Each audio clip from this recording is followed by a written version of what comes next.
So it's Thursday morning, and this concrete second layer is now ready for tires to go on top of it, so I can continue those two tire courses right up to the T-posts.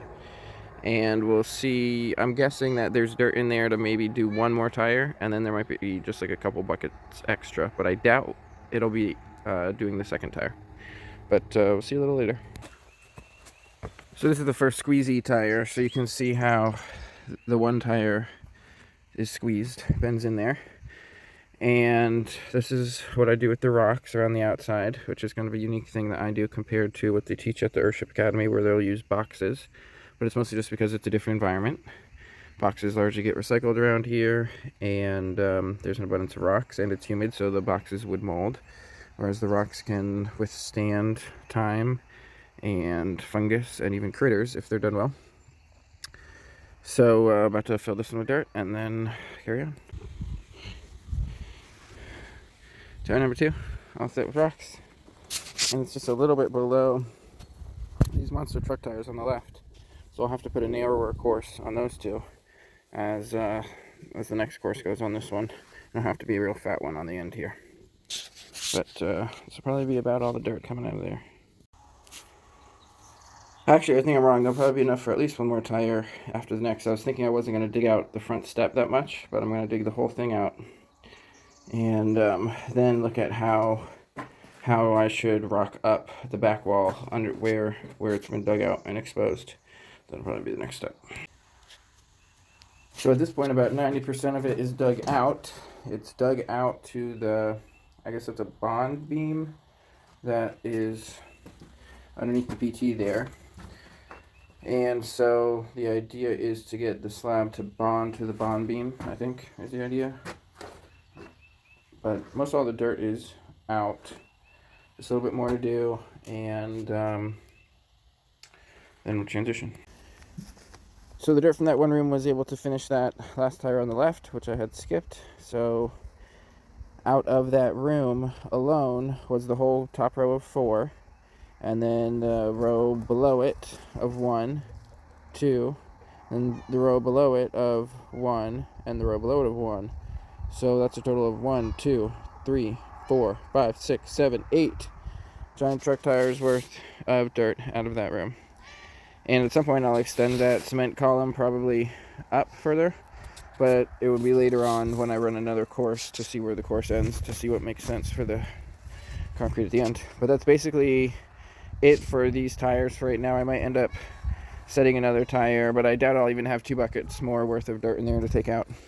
So now what I've been doing with help from this girl is in the area where I dug the dirt down, I did rock walls along the side. So I'm deploying all of the rocks that were dug up from this space that I had a pile here. So I'm going to put the rest of them on the walls, and then I'm going to use a paint gun with just water in it to spray them down with water, and then I'm going to mortar them. That is the plan. So the mortar will make it look like not nearly as cool, but replacing the nice aesthetic will be strength and impermeability. So the paint gun with just a bit of water worked incredibly well, cleaning up the edge of that cement and cleaning up all the rocks and prepping it for mortar. It is Victory Day, the anniversary of the beginning of the win streak for the Free Sovereigns of America. May 10th, storming the Fort Ticonderoga garrison of the Imperial forces.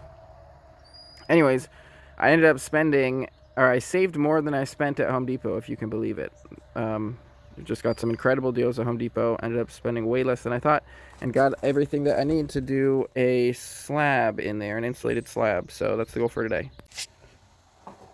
So I got mortar on that rock wall. It's not nearly as pretty, but now it's a lot stronger.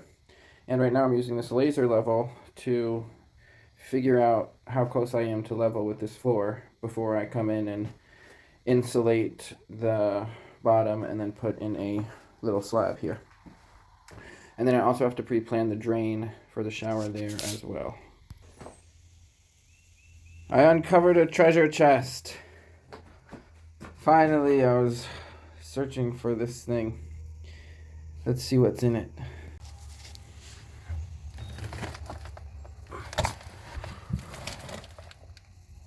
Oh, there's something in there.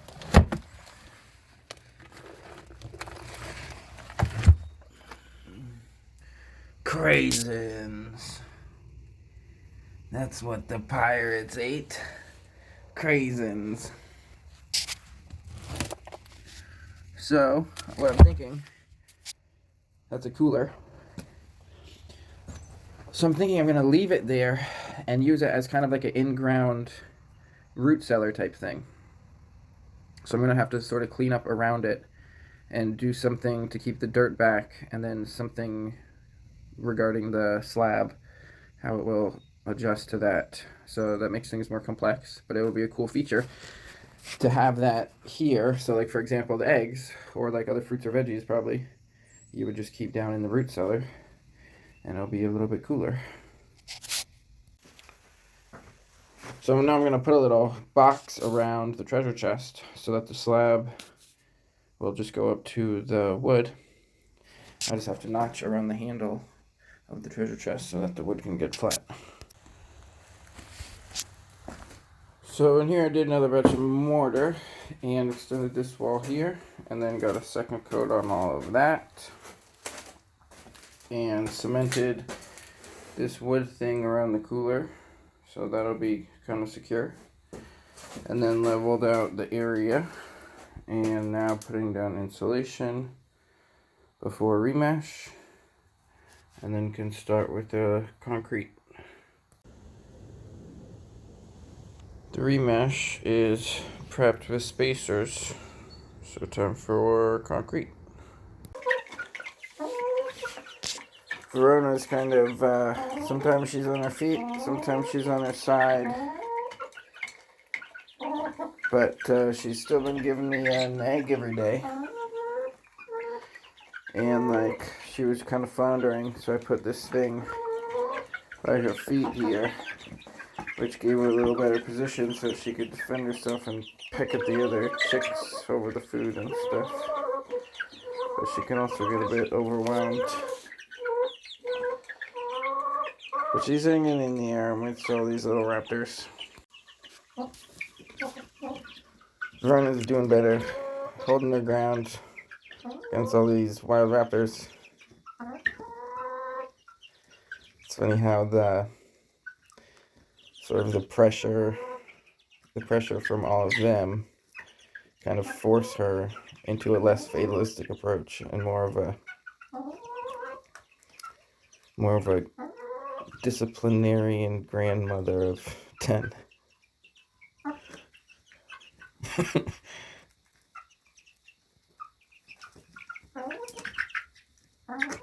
Gives her something to do and something to rise to. Challenge life still.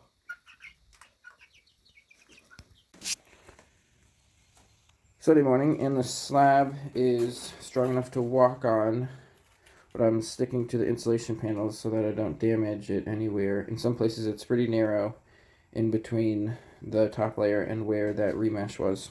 But the goal today is to do another layer of, and it didn't get into the corner there, of just mortar this time, and then that'll be a more finished coat. But over here, I first need to do some more prep around the cooler there and a couple edge places so that the slab can run flat all the way there. So that's what I'm working on for prep.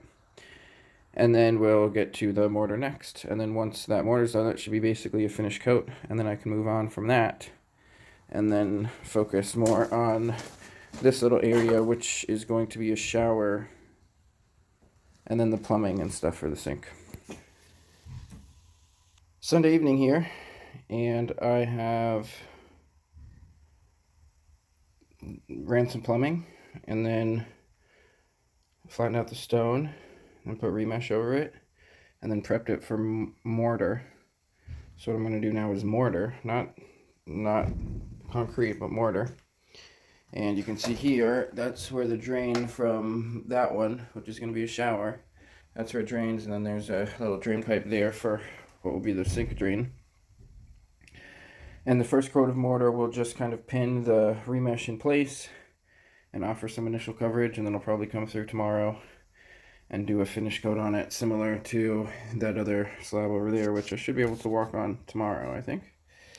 But last project for today is getting this mortar down.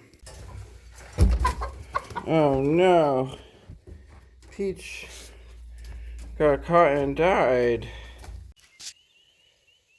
Well, Peach will be missed. She was a very adventurous girl, often going out on her own, well beyond the limits of where the other chickens would go, and I wasn't always sure what she was doing out there. But despite all of her adventurous risk-taking, she ended up dying by a slip of the foot trapped in a little area. So her body's being left out here for creatures to eat and appreciate and return to nature, and wish her all the best to her soul in our next journey. So after one batch of mortar, this whole section has some coverage over all the remesh, and then similar to the other section tomorrow, I'll take up all the things and then put on a second coat, which will be sloped to the drains. Monday morning, and this part of the slab is cured enough to walk on. And then this part I got the first coat on yesterday, and so today I'll pick up the obstacles and apply the extra mortar, slope it to that drain if I can get it all sloped to that drain. If not, some of it might slope to that drain there. But looking good. So with a half batch of mortar, that section there is pretty much complete, very close to complete. It doesn't necessarily drain. The hole there is going to be for the sink drain. So it's just keeping the hole open. And ends up having like a 2-3 inch step because that area is not insulated in the floor. And that'll give a little bit more standing room for the sink there. And then the next goal here is the shower area. So I'm going to build a little room around this one. But first I got to do the back wall as well as the floor to get the floor to drain properly. So that's the next steps. So Tuesday morning, and I think that, oh, look at this. Dun dun dun.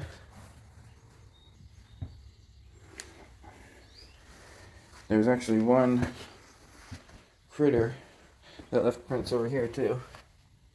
That was probably a chipmunk. We got chipmunk prints, and we got a single cat print there. And there's chicken prints on the counter. So we got 3 different species between them. So I think this one should be okay to walk on now, but I'm hesitant to do it for some reason. So yeah, I don't really want to walk on it. Anyways, so one thing I wanted to show you is here. It has the slope, so there's water pooling around the pipe. So I'm now going to cut that pipe so the water can drain. Cancel that. I don't want to damage the new concrete using that tool. So instead, I'm just going to absorb that water out of there for now and use a towel or something to help it all cure properly.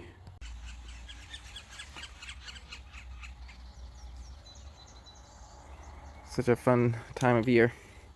Another thing I've been working on is this rock wall here. So oftentimes when there's a little mortar at the end of the match, I've just been using it to start organizing the bigger rocks into sort of like a retaining wall there, which will separate the kind of stony landing area from the area beyond.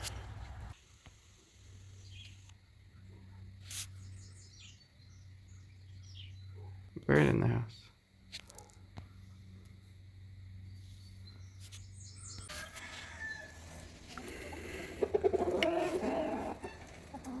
I made a new friend.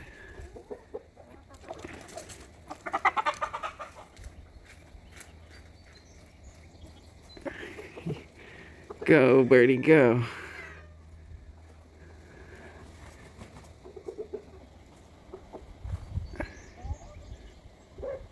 You gonna fly, birdie bird? Free bird. Kitty almost got it. Might be just a little bit dazed and confused. It was getting chased by another bird. They're going past me like fighter jets. Go, birdie, go. I'm doing this like lunge right now to the top of the door on top of a washing machine to get the bird where it was stuck. And now it doesn't want to leave. Go, birdie, go. Yeah, kitty.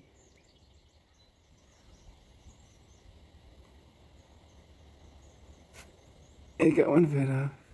Ooh, there you go. Oh yeah, for the bird I might die. Free bird, free bird. Go on, fly, free bird. It's in no rush to go anywhere. Ran into a window quite a few times. I guess I'll just leave it here for now. Let it get its wits about it on its own time. You leave it be, kitty cat. No bird catching for you.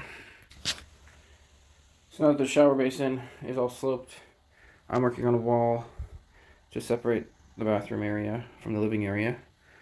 And it's also going to double as a form and also as shelving. So I guess it'll triple as those three. And I've got this piece of plywood stuff cut, so we'll see if it fits. It took me several tries to actually get it to fit, and it didn't end up being perfect. I'll have to trim it, but good enough for me. So that will be one wall for the bathroom, most of one wall, as well as a little bit of shelving. And it's going to have a door, and I'm thinking it's going to get completely enclosed, but I've got different ideas, and I'm not entirely sure yet. So that's it for this week. The 3 floors here are done. That one definitely drains. This one's not actually meant to drain. I think I already said that. But that drain there will end up being for the sink. Then I just have to run the water lines to the sink, to the shower. And this area is getting a lot closer. And I think I'll be able to hit my self-imposed deadline of by the end of the month. But we'll see how it goes. So thanks for watching. Stay tuned in next week to see what happens.